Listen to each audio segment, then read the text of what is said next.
From the Detroit Free Press, I'm Robin Chan with today's voice briefing. It's Tuesday, April 16th, 2024. From Jamie LaRoe and J.C. Reindl. The center of gravity in downtown Detroit is shifting about a mile north as General Motors prepares to give up its view of the Detroit River to move to central downtown. One Detroit history and development expert calls it the major real estate story of the year. GM CEO Mary Barra told a crowd of local dignitaries and reporters Monday afternoon that GM will relocate its global headquarters in 2025. GM will move from the Renaissance Center on Detroit's waterfront to billionaire Dan Gilbert's new Hudson's Detroit building on Woodward Avenue. GM will be the anchor tenant of the building and have a 15-year lease at the Hudson site. The move is a major score for Gilbert, but leaves many unanswered questions over the future of the RenCen. In moving, GM walks away from unneeded office space, but it takes on the cost of rent.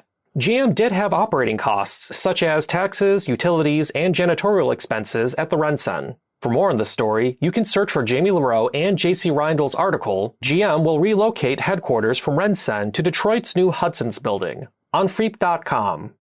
I'm Andrew Burkle with the Free Press Sports Department. Sunday's blowout loss to the San Antonio Spurs marked the merciful end to the 2023-24 Detroit Pistons season. On Monday, the players were back in Detroit chatting with the media about what was the most frustrating season of many of their careers. Cade Cunningham, one of the lone bright spots on the Pistons roster, was particularly vocal about just how frustrating the last few years have been for him. Think about it. Basketball is one of those sports where the best players dominate from a very young age. And as the top recruit in the nation and a highly touted prospect since he was a teen, Cunningham was always winning. Then he got to Detroit.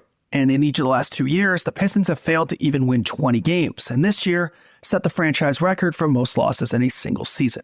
Now, last year definitely wasn't his fault as he missed most of the season with a shin injury. And this year, despite some growing pains, Cunningham was usually the reason the Pistons even had a chance. Either way, the now 3-year NBA veteran said he's done a lot of learning about just what it takes to win in this league. The Pistons are hopeful that they'll be able to help Cunningham find that path a little bit easier this offseason. And according to our Pistons insider Omari Sankofa, that will start with changes in the front office. The Pistons are reportedly looking to hire a president of basketball operations who would handle the major decision-making moves and be above the team's current general manager, Troy Weaver. Now, it's too early to say how that would affect Weaver's exact role or even if he'd be interested in sticking around in that capacity. But after back-to-back awful campaigns, few can argue that changes are needed. The NBA offseason is a little bit of the Wild West, and sometimes news can happen extremely quickly. So be sure to check in on our website at freep.com/sports for all your Pistons coverage and up-to-date news as this pivotal offseason gets underway.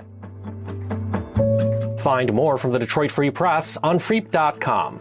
That's FREEP.com. Thanks for listening, and you'll hear more from us tomorrow.